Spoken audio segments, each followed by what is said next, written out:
Hey, it's Ann Wilson, the Wealth Chef, and we are here for pillar number 4 of this micro series we've done on the 5 pillars of financial resilience.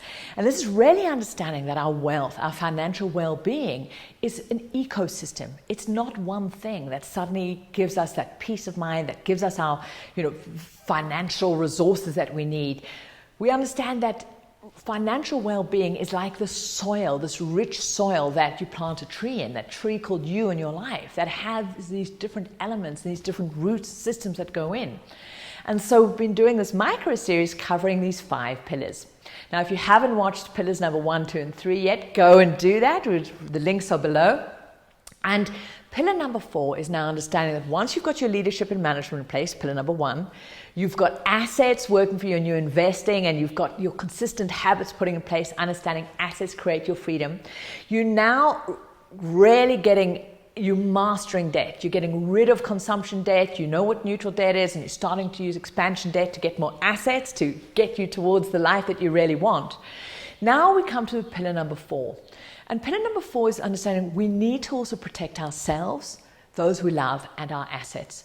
Protection is a key part of your financial well-being.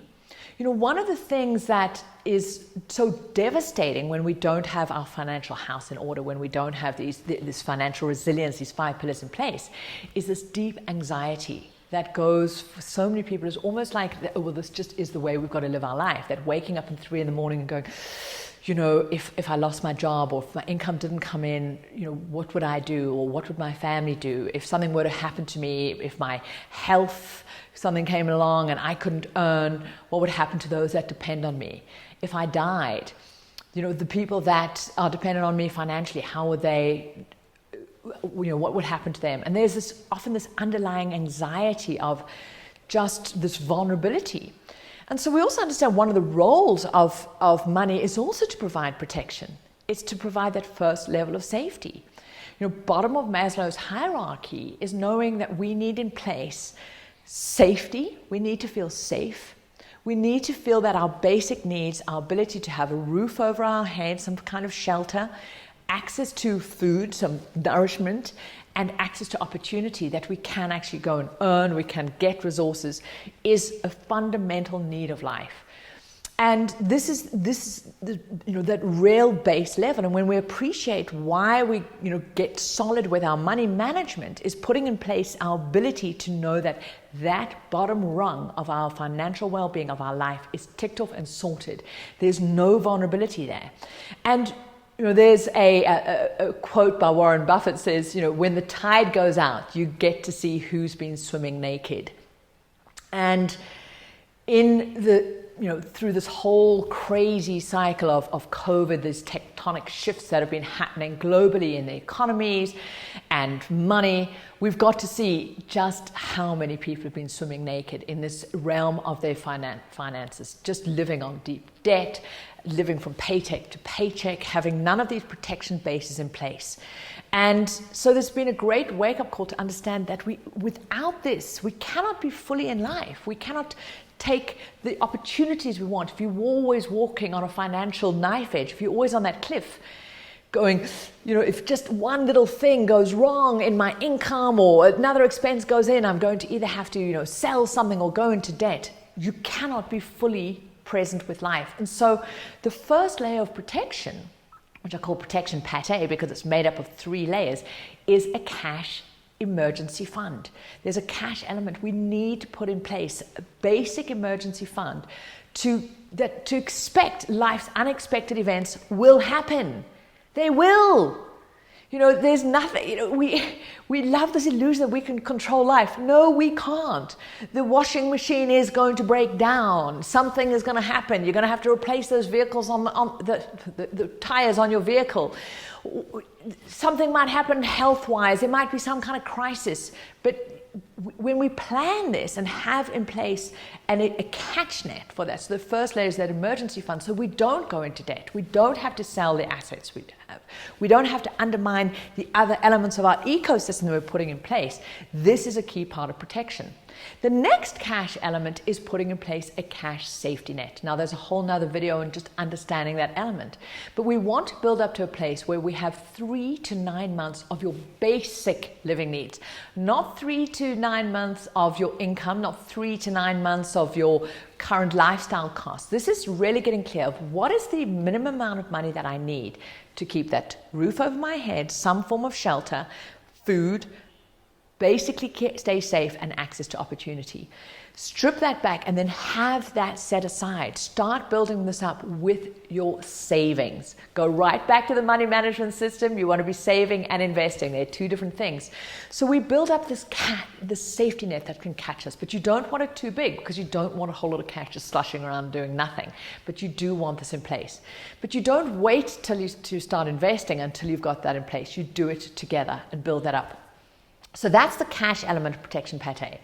The next element are your wealth documents. You need in place a will. Now, a lot of people think a will is only for people who've got a whole lot of money or assets. No. A will just basically says how will your life and estate be wrapped up in the event of your death. And I often say if you really hate your family, if you hate those around you, then die intestate. Intestacies means you die without a will in place that says what's going to be done. What do you want with you, any assets you have?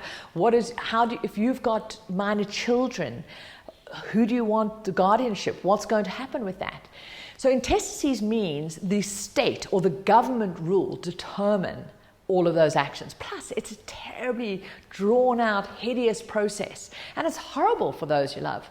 So, even if it's not for you, just put in place a will. It should not be complicated. Again, go to the Wealth Shift book. They're structured on exactly how to put that in place. What are the key elements? Please, on this area, here's a big warning. Do not go and get one of those free wills from your bank or from your financial advisor or from some lawyer. There is no such thing as a free lunch, and there's definitely no such thing as a free death. So you do not want that. Well, please understand what is the catch there. What they're doing is they're putting themselves in as the executor, and they will take between 3 and 7.5% of your estate will go to that bank, to that financial advisor, for that free will. No. So you've been warned. That's huge in and of itself. Just understand simple principles of a will and get it in place. In addition to this, you want to put in place what are called power of attorneys. They're also called they're also called directives. So there are two key ones. One is called your financial directive or power of attorney, and one is your health. And this is in the event that, your will is for when you've popped your clogs and you've shuffled off this mortal coil and you've gone off somewhere, you've died. Your attorneys and your directives are in the event that something's happened to you where you can't communicate. Maybe, you've had an accident or you can't access that's somebody else, you're still alive, but you can't fully manage or make choices and decisions around your financial well-being and your health. And so this is about saying, I nominate somebody I trust, and this is what I want. So your financial directive would give them authority to open bank accounts, to move money, to pay bills for you. Your health one will say, what do you want in the event of life-sustaining treatment? What is the end-of-life conditions you want? And you might go, Anne, what the hell has this got to do with my financial well-being? Well, I'm going to say it's got everything. Because when we understand that the root of this is about your freedom, do we not want to know that our own dignity and our choice to make self-determination is dealt with, and that we get to decide who are those that we trust in some of these most vital stages that may or may not happen in life? But when we just put it in place, we can now stop worrying about this. There's a key aspect of being able to go to places in some of the scenarios that can feel scary and vulnerable, and be able to sit with them and go, let me put in place the things to deal with those if they were to happen. We then get the huge peace of mind to come back to freedom. So will, your attorneys, your financial and your health directive. And then in some countries, the next one is also your trust. That can be a living trust, it can be what's called in vitro trust, and it can also be trusts that get triggered only on your death. But it's worthwhile to speak to a tax professional or a lawyer who deals with inheritance and estate planning on this, who can advise you on these elements. So now you've got your contractual or your wealth documents in place. The third and final element of protection pate are insurances. Now there's a whole section on this in the Wealth Chef book because this goes deep. But most important to understand here is most people are either grossly overinsured or underinsured. Very few people have got just that fine line of enough. And insurance is sold on fear. Just let's understand that. These huge eventualities. So some people just go, oh, I don't want to see it. Or other people go, okay, I now got to buy this insurance, that insurance, and they buy all these insurances and all their money is tied up in insurances and they're not investing. Super, super dangerous. Insurance is a necessity, but you've got to appreciate, do you have just enough? Insurance is there to cover a gap that you have. It's there for the big cataclysmic events. Insurances are not investments. Please understand this. Do not fall for these hideous products where, oh, you can have some life insurance and an investment product, and aren't we so nice? We've bundled up and we've thrown in a few, points so you can go to the gym too. Again, run a mile. The industry loves to create these because you think, oh, how convenient and nice. You are paying for that convenience because it's not convenient. It's this bundled up thing that the industry gets huge amounts of money for. Go back to the elements of buy the individual components that you need. Get really clear on what is the insurance you need. There's an entire video we've got on understanding life insurance. Do you need life insurance? If you don't have financial dependence, you do not need life insurance. Stop pouring money down the drain. It's not a death bingo to sort of pay out for those you love. No, it's there to cover dependence. Get really clear on what these things are. For your home insurance, for your car insurance, understand these are commodities. Every year, price around. Go and get better quotes. Don't just let these things drip feed and continue.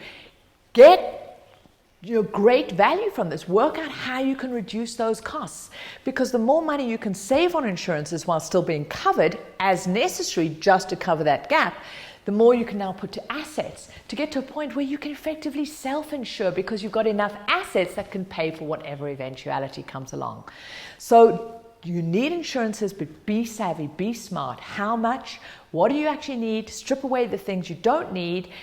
Buy well and claim back this element of your life. And mostly don't buy these products out of fear.